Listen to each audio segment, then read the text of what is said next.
Donc le programme, Mathieu, tu vas nous présenter un peu l'état du marché, pourquoi une app. Je vais vous dire pourquoi on a fait une app, pourquoi globalement on va parler de plusieurs marques du groupe Printemps. Et puis ensuite on rentrera un petit peu dans le détail d'une app alors qui pouvait aller sur les stores. Elle n'est pas encore là, elle est en train d'arriver. Elle est en phase d'accouchement final, mais de vous dire voilà pourquoi et comment on a fait ça, comment on a réalisé cet outil, et puis comment Batch est venu s'intégrer un petit peu dans nos réflexions et la construction qu'on a de cette app. Voilà. Alors qui est Printemps, vous savez peut-être pas, mais le Printemps c'est 4 marques différentes. 2 marques qui sont des marques avec des magasins, complètement omnicanal, qui sont Printemps et Citadium. Donc une vingtaine de magasins pour Printemps et 9 magasins pour Citadium. Et 2 pure players qui ont, pour l'un qui a été créé il y a plus d'une quinzaine d'années, qui est devenu Place des Tendances. Alors, ça s'appelait TF1 Shopping. Maintenant c'est devenu Place des Tendances et je vous invite quand même à aller voir le site parce qu'il a changé depuis ce matin en plus. Donc vous pouvez voir la nouvelle icono, l'ancien logo. Et un autre pure player qui s'appelle Made in Design, qui est un site qui a été créé en 99 et qui est spécialiste de meubles de design et de décoration. Et on travaille de plus en plus, évidemment aussi pour les 2 marques de droite, sur de l'omnicanalité. Donc là, je vous ai mis quelques chiffres aussi pour que vous voyez un petit peu la taille à la fois du Printemps global et puis le nombre de visites. Là, ça y est, je pense que les courbes se croisent entre le magasin et le digital. Donc on va avoir maintenant autant de visites d'un côté que de l'autre. Alors, avant de regarder pourquoi on a fait une app, quelques infos sur est-ce qu'il faut y aller, pas y aller. Donc on a regardé pourquoi les gens utilisaient des apps. Donc là vous avez quelques infos, on va aller assez vite, mais c'est recevoir des offres. Donc il y a quand même quelque chose qui est important dans ce premier point, c'est recevoir. Donc c'est là où on va assez rapidement faire le lien avec Batch. C'est comment je m'assure à un moment donné que j'ai toujours un lien très fort, une proximité avec mes clients. C'est bien évidemment l'essentiel, justement, et l'avantage d'une app, où là, on va quand même s'affranchir de 2-3 intermédiaires qui nous coûtent en général tous assez cher. On adore Google, on adore tous ces gens-là, mais si on peut avoir un lien direct avec nos clients, c'est quand même un petit peu plus simple.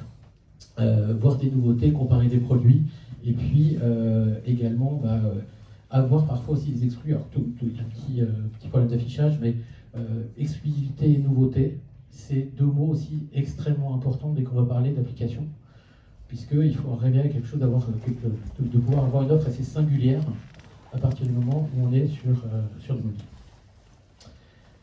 L'app mobile, c'est devenu incontournable. Alors, les chiffres sont un peu vieux, mais c'est encore plus flagrant aujourd'hui. C'est-à-dire que les chiffres que vous voyez ici, c'est vous avez le web mobile, le desktop et les apps. Donc quand on voit juste les chiffres ici, déjà entre avril 20 et 21, on voit l'augmentation. Alors le Covid a aussi aidé parce qu'on était tous chez nous avec nos téléphones portables et puis on se disait tiens celle-là je l'ai pas et puis on sortait pas beaucoup. Donc ça a facilité cette croissance, mais c'est une croissance, donc on les a pas mis là, mais sur 2022 qui a continué. Donc en fait l'utilisation d'app aujourd'hui en France est quelque chose qui est maintenant complètement intégré dans les parcours clients. C'est aussi, on peut se dire, les apps c'est pour les jeunes, pas du tout, c'est pour tout le monde. Donc après, tout dépend quel est votre cœur de cible. Mais grosso modo, alors il y a évidemment, plus on est jeune, plus c'est du gaming. Et puis plus on est vieux, plus c'est de l'achat. Ça c'est bien quand même aussi, ça va en général avec le pouvoir d'achat. Mais grosso modo, ce que dit cette slide, c'est que on a aujourd'hui, vous avez tous, grosso modo, vos clients, je ne sais pas ce que vous faites, mais qui sont aujourd'hui détenteurs, utilisateurs d'app. Les applications aussi ont un autre avantage, c'est que quand on a une app, évidemment, on a une icône, vous êtes dans le métro, vous ne savez pas quoi faire. Une fois que vous avez fait votre Insta, une fois que vous avez fait une photo Facebook, vous dites tiens, je vais aller voir s'il n'y a pas quelque chose qui se passe pour telle ou telle marque. Et on voit que le temps moyen, en fait, quotidien, passé sur les smartphones aujourd'hui, c'est 3h30. 3h30, c'est pas mal quand même. Donc c'est énorme. Ça avait un peu baissé, alors c'est un peu antagoniste à ce que je vous disais avant, mais pendant le Covid, parce qu'il y a moins de transport. Et donc du coup, moins de transport, un peu moins de mobile. Donc, mais c'était en fait un trafic qui s'était plutôt allé du coup vers le desktop. Mais c'est 3h30, ce qui est énorme. Et nous, moi principalement, c'est de la fashion qu'on vend. Et donc la fashion, c'est quoi? C'est 15% des achats qui sont faits au travers d'app. Donc si on n'est pas là, Est-ce qu'on perd les 15%? On ne sait pas, mais ce qui est sûr, c'est qu'on n'est pas compris là-dedans. Donc l'app est essentielle. Et puis également, on voit que les temps d'utilisation, les usages sont maintenant là. On aurait fait la même conférence il y a 10 ans, combien des smartphones? On aurait eu 70% de la salle, maintenant c'est 120%, parce qu'il y a 2 ou 3 téléphones dans les poches, quoi. Donc pourquoi des apps aussi, une fois qu'on a un peu dressé le marché et ce qui se passe. L'app, c'est un moyen de pouvoir avoir une continuité de la marque dans le téléphone, ça tout le monde le sait. Et grosso modo, c'est nous notre idée, c'était de pouvoir continuer. On a des marques qui sont assez fortes. Printemps, on a un taux de moto qui est hallucinant. Alors, Place des Tendances, un peu moins, on fera un focus derrière. Mais grosso modo, c'est de se dire qu'à un moment, j'ai cette proximité, et l'app nous permet de créer cette proximité avec les clients. 2, c'est évidemment d'augmenter la fréquence de visite. Alors l'app, souvent, qu'est-ce qui se passe? Vous la chargez, vous l'utilisez 2 fois, il ne se passe plus rien. Après, la fréquence, vous allez la créer justement en allant solliciter les clients et en allant leur envoyer des pushs. Donc d'où, en fait, une app sans push pour tout dire, ça n'a rien. Voilà, pour la faire courte. Alors, à part des apps de gaming qui un peu s'auto-alimentent, mais grosso modo, c'est clé aujourd'hui dans une stratégie d'app d'avoir des pushs. Et puis, alors également, et ça c'est bien évident, c'est que quand vous regardez les chiffres du marché, moi je ne peux pas vous dire avec qui, mais j'ai parlé avec un pure player pendant le Covid, un gros pure player qui est dans la fashion, et je lui disais, alors ça t'a coûté 10 fois plus cher, dis donc, parce qu'il y a beaucoup de trafic, il n'est pas du tout. Ah bon, pourquoi? Parce que j'ai 90% des gens qui ont une app, aujourd'hui c'est 90% de mon chiffre d'affaires. Je ne dis pas qui c'est, mais c'est un site énorme. Donc à un moment donné, eux, leur marketing, c'est comme ça qu'ils font énormément de pub à la télé. C'est parce qu'ils mettent pas l'argent sur Google, en fait. Tout bêtement, et que derrière, c'est un lien direct avec des apps. Donc une fois qu'on a dit ça, il y a quand même à un moment donné, si à un moment on veut construire sa marque avec le client, créer de la proximité, s'assurer d'un trafic et une fréquence d'achat, et également s'assurer d'une conversion, l'app a la meilleure conversion par rapport à tous les canaux, bien évidemment. Donc il y a des ratios où ils sont toujours les mêmes.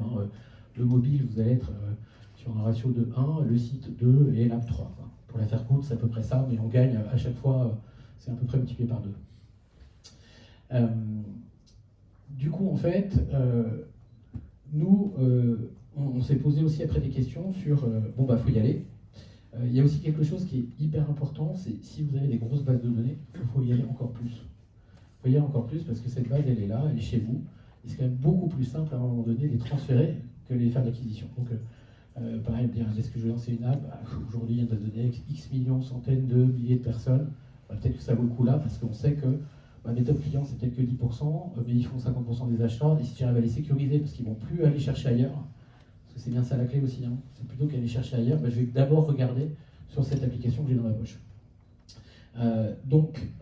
Après, ça sert à quoi? C'est favoriser évidemment la découverte, l'achat, donc des accès facilités aux nouveautés, etc. Ça va être, et là je parle vraiment d'un point de vue global printemps, parce qu'on s'est vraiment posé la question pour toutes les marques, c'est de pouvoir casser les silos. Beaucoup de silos entre un magasin, du digital et autres. Comment j'utilise mon mobile demain pour avoir des vendeurs augmentés qui se retrouvent en magasin par exemple. Ça va être aussi demain comment on arrive à créer des nouveaux standards et puis aussi se différencier demain par rapport à d'autres. Alors, tout en ayant aussi une logique, on va essayer de supprimer toutes les frictions. Parce que, alors, je ne sais pas s'il y a des gens dans la fashion en tout cas, mais si je parle juste de la fashion, je pense qu'on rencontre tous les mêmes problèmes. Vous avez trop de retours, vous avez trop de ci, trop de ça. Et comment ces frictions-là, grâce aux applications, parce qu'on peut aller un peu plus loin qu'avec un site web, qu'est-ce qu'on peut faire? Ça, c'est toutes les questions qu'on s'est posées. Et l'idée, en fait, c'était aussi de pouvoir profiter de ce support pour arriver, je parlais des frictions, j'ai des rassurances tout le temps, j'ai des services additionnels, des choses que je ne pourrais pas faire avec un desktop, je ne fais pas un copier-coller de mon site internet, sinon ça ne sert à rien, parce que sinon je vais sur le site mobile, quelle est ma valeur ajoutée, et je la désinstalle. Parce que les problématiques qu'on a maintenant plus, c'est presque des problématiques de place dans son téléphone. À un moment donné, je suis arrivé à 250 gigas, qu'est-ce qui se passe? J'ai pas envie d'enlever mes films Netflix, je vais enlever des apps, celles qui servent à rien. Alors votre téléphone vous propose d'enlever celles qui servent à rien en général. On a parlé, hein, je ne vais pas me répéter, de la fréquence de visite, et puis derrière, de l'omnicanalité.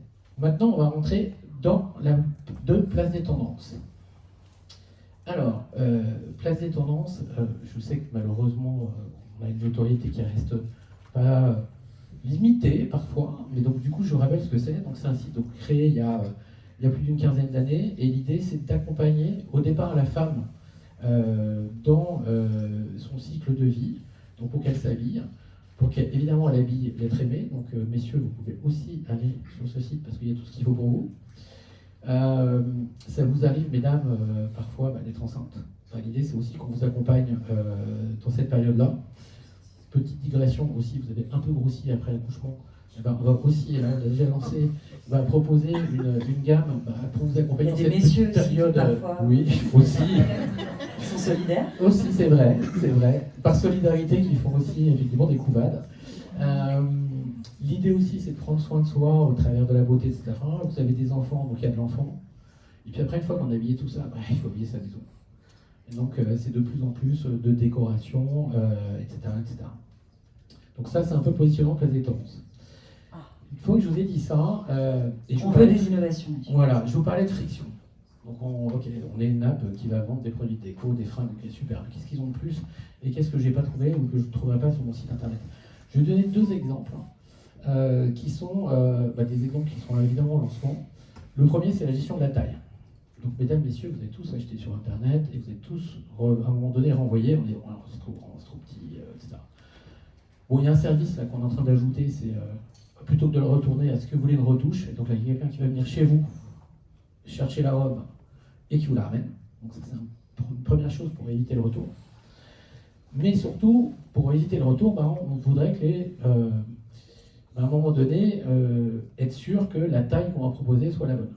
Donc première innovation, donc là c'est avec une start-up qu'on a rencontrée à la station F, pour rien vous cacher, et on arrive à avoir à peu près des prises de mesure qui sont à 5% de cette prise avec un tailleur. Et là l'idée c'est quoi? Donc vous allez remplir un certain nombre d'informations, ça existe déjà, mais il y a le tailleur augmenté. Vous prenez votre téléphone, vous le posez, automatiquement vous posez là, comme ça va faire 2 shoots, ça prend 15 secondes, ça vous calcule en fonction des données que vous avez rentrées, et là ça s'applique à l'ensemble des marques pour vous. Donc là l'idée c'est que vous ayez là pour le coup une recommandation qui soit véritablement liée à vous, et bon, faire ça avec un desktop ça va être très compliqué. On va être capable de l'amener sur du mobile, mais ça a été beaucoup plus simple aussi à l'amener forcément sur l'app. Est-ce que tu as fixé des objectifs de retour Une baisse du taux de retour, oui. Une baisse du taux de retour. Oui, on a des objectifs de baisse de taux de retour, ça c'est sûr. Donc ça c'est un premier exemple, comment j'ai de friction client, et mon app va m'aider à pouvoir la faire tomber. Deuxième exemple, c'est ce qu'on appelle la recherche augmentée. Donc, comme moi, vous adorez la robe de Sonia, mais vous n'avez pas lui demandé où elle l'a achetée. Là, vous prenez Sonia en photo d'une façon un peu fourbe, elle ne se rend pas compte. Et là, ce qu'on va faire, c'est qu'on va aller chercher dans tout notre catalogue quelle est la robe qui ressemble le plus à la robe de Sonia. Voilà. Mais comme Sonia part aussi en vacances, là vous n'êtes pas forcément là, mais qu'elle a une vie sur les réseaux sociaux qui est extrêmement développée, là vous la voyez sur la plage avec son maillot de bain. Et elle dit, j'adore le maillot de bain de Sonia, j'aimerais bien savoir où elle l'a acheté.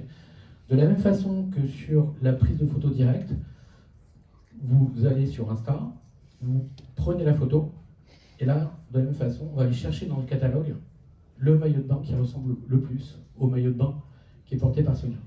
Donc cette recherche augmentée, alors, c'est une innovation, ça existe déjà chez certains, mais c'est plutôt la façon dont nous, on l'a amené au sein de la recherche et de l'application qui ont fait une vraie innovation. Et surtout aussi, alors cet effet aussi beaucoup développé par des marques, mais très peu en multimarque en fait. Très peu en multimarque. On s'est dit, voilà, là aussi il y a une opportunité à un moment donné d'accompagnement beaucoup plus fort et moins classique que ce qu'on pouvait trouver ailleurs. Donc la recherche augmentée. L'idée de l'app, plus globalement, c'est vraiment de s'engager autour de 5 axes, qui sont le conseil et les tendances. Donc, place des tendances, heureusement, l'idée, c'est bien là de retrouver ça. Donc, pareil, comment j'arrive à amener d'une façon beaucoup plus simple dans le parcours client du contenu. C'est de la personnalisation, on en parlera un petit peu après. C'est aussi du social et de la curation. Donc c'est typiquement un InstaShop qu'on a commencé à lancer, alors pour le coup sur du desktop, mais qui va faire beaucoup plus de sens sur l'app. Et donc là pour le coup c'est de la publication et c'est un contenu en fait qui va être soit apporté par des influenceurs, soit pas apporté par nos clientes. Ou clients, bien sûr messieurs, sont aussi invités. Le tout étant de créer une communauté autour de tout ça et puis de créer de l'engagement. Alors comme on parle de l'engagement, là on va recommencer à entrer un peu dans le cœur de ce que fait Batch. Je vais vous donner un exemple qui est un exemple qui m'a agacé 1 milliard de fois. Vous avez un petit push dans votre mobile. Avec le code WZQ29, bénéficiez de moins 15% sur votre commande. Vous cliquez dessus. Déjà, vous arrivez sur la home, alors comme ça, vous, c'était autour d'une catégorie. Et là, vous dites, attends, c'était quoi le code déjà? Et bien là, vous n'avez plus le code. Alors, ça paraît idiot, mais c'est comment on arrive à un moment donné à simplifier. Je parlais de friction tout à l'heure, j'ai un centre de notifs, je dois trouver mes notifs. Ça paraît idiot, mais c'est comme ça, c'est des choses où, si vous ne le faites pas, vous dites à votre conversion, mon offre elle marche pas. En fait, non, c'est pas que votre offre elle marche pas, mais vous avez cliqué dessus, le truc a disparu, quoi. Puis c'est fini. Donc un centre de notifs, et l'idée aussi, c'est de ne pas saouler non plus tout le monde avec des notifs, mais c'est de pouvoir avoir une gestion de la notification qui corresponde aussi aux besoins du client en face. Moi, je reçois des robes, je m'en fiche un peu. Mais par contre, si on voyait telle ou telle chose, et c'est des choses aussi c'est des choses qui sont situationnelles. C'est-à-dire qu'à un moment donné, vous avez envie de chercher quelque chose, là vous pouvez jouer aussi avec vos notifs. C'est de se dire, là ça va être l'été, envoie-moi les maillots de bain, et en hiver, envoie-moi autre chose, ou l'inverse. Mais c'est aussi l'idée, c'est de s'adapter en termes de push à une situation, un parcours client, et c'est à lui de prendre la main. Donc le centre de notifs. C'est quelque chose qui revient extrêmement chez nos clients. D'ailleurs, on a eu le témoignage de David Netzela de SNCF Connect and Tech.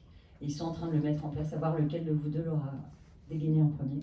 Ça sera nous, je pense. Les paris. Alors pourquoi Batch? Parce qu'en fait, pourquoi Batch? Pourquoi Batch? Pourquoi Batch? Au-delà d'avoir connu le fondateur de Batch en 1988, dans je ne sais plus où, à côté de Bordeaux, dans blague à part, mais c'est pas complètement de blague, on a fait comme tout le monde, on a fait le tour du marché et on a cherché les personnes qui, à la fois évidemment, qu'est-ce qu'on regarde? On regarde fonctionnellement, qu'est-ce qu'ils peuvent apporter. Est-ce que la couverture fonctionnelle est là? Est-ce qu'ils peuvent même avoir des idées au-delà de cette couverture fonctionnelle qui peuvent nous challenger derrière? L'idée aussi, c'est de se rassurer, est-ce que vous avez des belles références, est-ce que vous avez des références, qu'est-ce que vous faites avec d'autres, etc., etc. Et est-ce que vous proposez, je parlais juste du centre de notifs avant, ce genre de choses-là. Il y en a, ah oui, non mais c'est pas natif, vous le développez, vous faire un truc, bon, voilà, c'est pas ça en fait. Donc on a été rassurés sur la solution, sur les références, et puis après, et on va le voir au travers d'un écran, quelque part d'une expertise pour mettre ça en musique, avec des choses, des cas concrets, parce que c'est super d'avoir du push, mais après il faut le kiffer. Et on cherchait aussi quelque chose qui, à un moment donné, pouvait parler avec notre CRM, parce que pour le coup, Batch évolue, nous pour l'instant on n'est que sur du push navigateur ou du push app, puisqu'on utilise aussi Batch pour le push navigateur. Mais là l'idée c'était de pouvoir activer assez vite des use cases, et pas simplement se dire, et tout ça dans un écosystème CRM, etc., avec quelque chose d'intégré. Voilà ce qui nous a poussé au choix de Batch. Et là je vous montre quelques cas d'usage. Pour le coup, alors encore une fois, il y a beaucoup de tarte à la crème dedans, mais c'est des choses où, je vais pas dire que c'est off the shelf, mais quasi, donc c'est dans quelque part à construire. C'est quelque chose qui est assez simple. Donc évidemment, alors la première chose, c'est évidemment d'aller récupérer les opt-in quand même. Récupérer l'opt-in. Alors pour printemps, on mettra la géolocalisation aussi, ce qui est hyper important parce que ça sera une app qui, pour le coup, aura une approche très magasin, avec des push magasins dedans. Je ferme la parenthèse parce qu'on parle de place des tendances. Mais l'idée, c'était de vraiment récupérer le maximum de push avec de la valeur, en disant que derrière, en plus, c'était customisable. De pouvoir un peu répliquer aussi ce qu'on faisait dans le digital depuis des années. Sur à un moment donné, tiens, j'ai vu tel produit, j'ai vu machin, mais je veux mettre des règles aussi parce que j'ai pas envie de saouler les gens, et donc des possibilités de capping, des possibilités liées aux offres, des relances par rapport à des marques, et puis après aussi récupérer le feedback client. Donc ça, c'est quelques cas d'usage qu'on a prévus là au lancement de la plateforme. Et également, en plus, donc, des campagnes trigger. Que tu n'as pas Campagne trigger, mais si on a les relances sur Ouais. un produit, une marque que tu as consulté avec de la personnalisation qui va jusqu'à aller récupérer l'image du produit. D'ailleurs, on a essayé de prendre des cas de personnes qui étaient dans la scène, qui s'étaient inscrites. Je vois Vendry notamment, avec le cas 24S. On t'interviewera juste après. Et donc, pour le projeter chez Place des Tendances, puisque, comme le disait Mathieu, chercher aussi un accompagnement où on pouvait être force de proposition sur les parcours à mettre en place. Donc là, ce que vous avez vu, c'est des choses qui existent déjà avec nos clients. Et là, ce qu'on va voir, c'est ce qui est en train de naître et qui va voir le jour d'ici le mois d'avril. Donc, je te repasse la parole, Mathieu. Voilà, et c'est là où on est sur des choses aussi assez classiques, hein, mais il faut les faire en fait. Il faut les faire. On ne voit pas tout ici, hein, parce qu'on a plein de secrets, et puis en plus, il y a des choses, on va quand même surprendre nos clients demain. On a aussi des choses très axées autour des nouveautés. Encore une fois, une app, c'est une nouveauté, j'y vais souvent, parce que j'ai envie de voir ce qui se passe. Donc il y aura vraiment aussi tout ça au-delà en fait de parcours qui vont être liés à des navigations autres. Voilà, c'était, je crois, ma dernière slide.